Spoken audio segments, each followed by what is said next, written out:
वाघोडिया तालुका के नरसिंहपुरा गांव और आसपास के ग्रामीण इलाके में तेंदुए के हमलों से दहशत फैल गई है। हाल ही में गांव के प्रवीण भाई चंदू भाई नामक पशुपालक के घर के पीछे बंधे बछड़े पर तेंदुए ने हमला कर उसे मार डाला और जंगल की ओर फरार हो गया। स्थानीय ग्रामीणों के अनुसार ये पहली घटना नहीं है। देव नदी के किनारे बसे गांव में बीते कुछ दिनों से तेंदुए द्वारा पालतू पशुओं का शिकार करने की घटनाएं बढ़ती जा रही हैं। इससे पशुपालकों और किसानों में भय का माहौल है और वे रात के समय खेतों पर जाने से डर रहे हैं।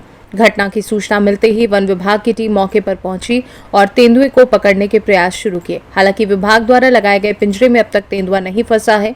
अधिकारियों का कहना है कि तेंदुआ काफी चतुर और सतर्क है, जिसे पकड़ना चुनौतीपूर्ण हो रहा है। ग्रामीणों का कहना है कि तेंदुए के हमलों से उनकी आजीविका पर संकट मंडरा रहा है। पशु मारे जा रहे हैं और सरकार से अब तक कोई ठोस सहायता नहीं मिली है। किसानों और पशुपालकों की सरकार से अपील है कि उन्हें हुए पशु हानि का उचित मुआवजा दिया जाए, तेंदुए को जल्द से जल्द पकड़कर जंगल में छोड़ा जाए और ऐसे क्षेत्रों में रात्रि गश्त व सुरक्षा इंतजाम किए जाए। शिमला રહેવાસી પ્રવીણભાઈ ચંદુભાઈ પરમાર, મારે ઘરે આજ રાત્રે 3 વાગે દીપડો આવીને મારા વાછરડાને બચકું ભરીને મારી નાખ્યો છે। આ અગાઉ પહેલાં 2019માં પણ મારી આ જ જગ્યા પર વાછરડી હતી 1 વર્ષની, એને પણ દીપડાએ મારી નાખ્યો છે।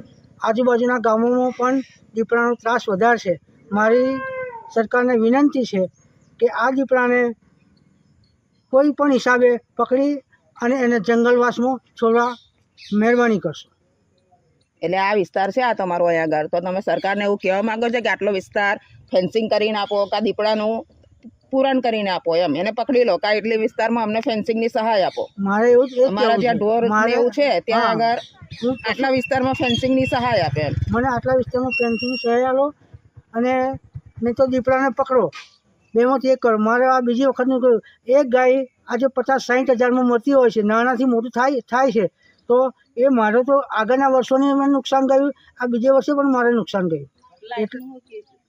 અને મારે એક તો મેં વારંવાર રજૂઆત કરી છે મારા સરપંચશ્રીને નવીનભાઈ પટેલને, એ તેમણે પણ વીજળી માટે પ્રયત્નો તો કર્યા છે, પણ હું જ એવો એક નસીબમાં એમના એવો છું કે તારું જ કામ નહીં થતું એમ। એટલે આ કેટલા વર્ષથી તમે પ્રયત્ન કરો છો આગળ લાઈટ માટે? 2019થી પ્રયત્ન, પહેલી વાછરડી મારી મરી ગઈ ત્યારનો મારો પ્રયત્ન ચાલુ છે અને એ પણ પ્રયત્ન કરે છે, પણ એ જે બી પણ એમને અલ્લા ટલ્લા કરે છે, સાહેબ બદલાઈ ગયા, આ થયું તે થયું, અમને થોમલા નહીં, આવું બધું વારંવાર કહે છે।